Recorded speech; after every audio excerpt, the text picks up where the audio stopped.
ನಮಸ್ಕಾರ ಎಲ್ಲರಿಗೂ. ಇವತ್ತು ನಾವು ನಿಮಗೆ ಒಂದು ಅತ್ಯಂತ ಆರೋಗ್ಯಕರವಾದಂತಹ ರೆಸಿಪಿಯನ್ನು ತೋರಿಸ್ಕೊಡಕತ್ತೀವಿ ರೀ.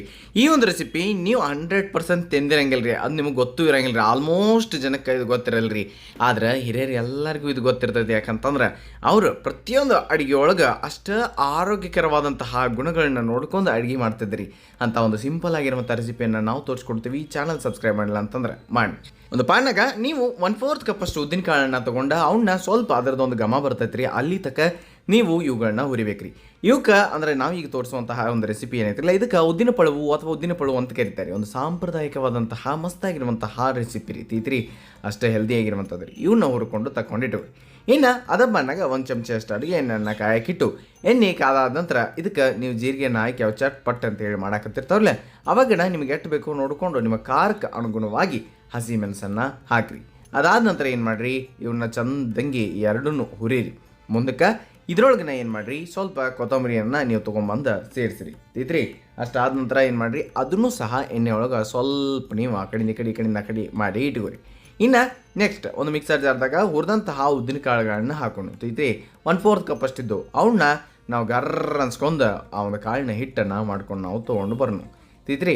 ಈ ರೀತಿಯಾಗಿ ನೀವು ಮಾಡಿ ತೊಗೊಂಡು ಬರ್ರಿ. ಇಷ್ಟ ಸಿಂಪಲ್ ಆಯ್ತು ಕೆಲಸ, ಮತ್ತೇನೂ ಇಲ್ಲ. ಅದಾದ ನಂತರ ಇದನ್ನು ಒಂದು ಬೌಲ್ ಹಾಕಿರಿ. ಉದ್ದಿನಕಾಳು ಆರೋಗ್ಯಕ್ಕೆ ಬಹಳ ಬಹಳ ಒಳ್ಳೇದ್ರಿ. ಇದ್ರ ಹೆಲ್ತ್ ಬೆನಿಫಿಟ್ಸನ್ನು ನೀವು ಒಂದ್ಸಲ ಗೂಗಲ್ ಮಾಡಿದ್ರಿ ಅಂತಂದ್ರೆ ನಿಮ್ಗೆ ಕಂಪ್ಲೀಟಾಗಿ ಗೊತ್ತಾಗ್ತೈತೆ ರೀ.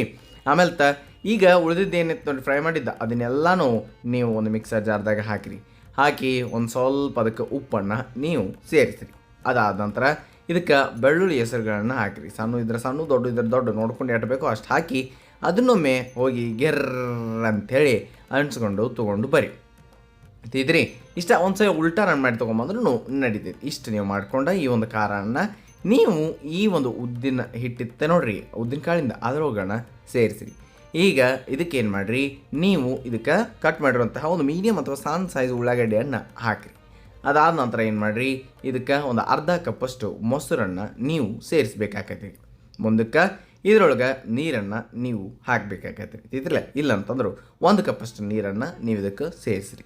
ಅರ್ಧ ಕಪ್ ಮೊಸರು 1 ಕಪ್ ನೀರನ್ನು ಹಾಕಿ ಆಮೇಲೆ ಅದನ್ನು ಗರ ಗರ ಗರ ಗರ ಅಂತೇಳಿ 1 ಚಮಚೆಯಿಂದನೂ ಬಿಟ್ರಿಂದನೂ ಒಟ್ಟು ಎಲ್ಲನೂ ಕಂಪ್ಲೀಟ್ ಹಾಕಿ ಕುಡ್ಕೊಳ್ಳೋ ಹಂಗೆ ಮಿಕ್ಸ್ ಮಾಡ್ಕೊತ ಹೋಗ್ರಿ ತಿದ್ರಿ.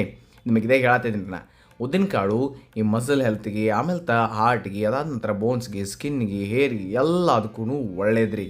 ಬಹಳ ಹೆಲ್ತ್ ಬೆನಿಫಿಟ್ಸ್ ಇರ್ತೈತೆ. ಅದಕ್ಕೆ ತಪ್ಪಲಾದ ಇಂಥ ರೆಸಿಪಿಗಳನ್ನ ಉದ್ದಿನ ಕಾಳಿಂದ ಮಾಡ್ಕೊತ ಇರಿ ಅವಾಗವಾಗ ನೋಡಿ.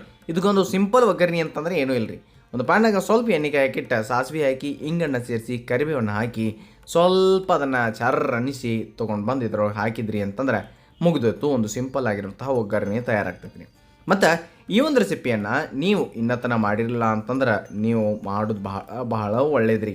ಅದಾದ ನಂತರ ಇಂಥ ರೆಸಿಪಿಗಳನ್ನ ಡಯಟ್ದಾಗ ಆ್ಯಡ್ ಮಾಡೋದು ಅಷ್ಟೇ ಒಳ್ಳೇದ್ರಿ. ನೋಡಿ, ಉಪ್ಪು ಕಡಿಮೆ ಬೇಕು ಬಿದ್ದಿತ್ತು ಅಂತಂದ್ರೆ ನೀವು ಸ್ವಲ್ಪ ಹೆಚ್ಚು ಕಡಿಮೆ ಅದು ಮಾಡ್ಕೊಬೋದು ಲಾಸ್ಟಿಗೆ ಟೇಸ್ಟ್ ಮಾಡಿ. ಆಮೇಲೆ ಮನೆಯೊಳಗೆ ಯಾವುದೇ ರೀತಿಯ ತರಕಾರಿ ಇಲ್ದಾಗೂ ಸಹ ಇಂಥ ಒಂದು ರೆಸಿಪಿಯನ್ನು ನೀವು ಮಾಡಿ ತಿಂದ್ರೆ ಬಹಳ ಇಷ್ಟ ಆಗ್ತೈತೆ ನಿಮಗೆ. ಹಣ್ಣು ಜೊತೆ, ಚಪಾತಿ ಜೊತೆ, ರೊಟ್ಟಿ ಜೊತೆ ಎಲ್ಲದ್ರ ಜೊತೆನೂ ಹೊಂದ್ಕೊಳ್ಳುವಂತಹ ಒಂದು ಮಸ್ತಾಗಿರುವಂತಹ, ಅಥವಾ ನೀವು ಎಲ್ಲ ಅಡುಗೆ ಮಾಡಿದಾಗೂ ಸೈಡ್ ಡಿಶ್ ಆಗಿಯೂ ಸಹ ನೀವು ಮಾಡ್ಕೊಳ್ಬೋದಂತಹ ಒಂದು ಮಸ್ತಾಗಿರುವಂತಹ ಪಳು ಬಹಳ ಈಸಿಯಾಗಿ ನೀವು ತಯಾರು ಮಾಡ್ಕೊಳ್ಬೋದು ರೀ. ಅದು ಕಡಿಮೆ ಸಮಯದಾಗ ಮಾಡ್ಕೊಳ್ಬೋದು. ನಿಮಗೆ ಮತ್ತೊಂದು ಹೆಲ್ತ್ ಫ್ಯಾಕ್ಟ್ರಿಗೂ ಒಳ್ಳೇದ್ರಿ. ಹಂಗೆ ಇನ್ಸ್ಟಂಟ್ ಆಗಿರುವಂತಹ ರೆಸಿಪಿನೂ ಆದ್ರಿ. ಹಂಗಾದ್ರೆ ನೀವು ತಪ್ಪಲಾರ್ದ ಇದರ ಒಂದು ಸ್ವಾದ ಸಹ ನೋಡ್ರಿ ಅಂತ ನಾವು ಹೇಳ್ತೇವೆ.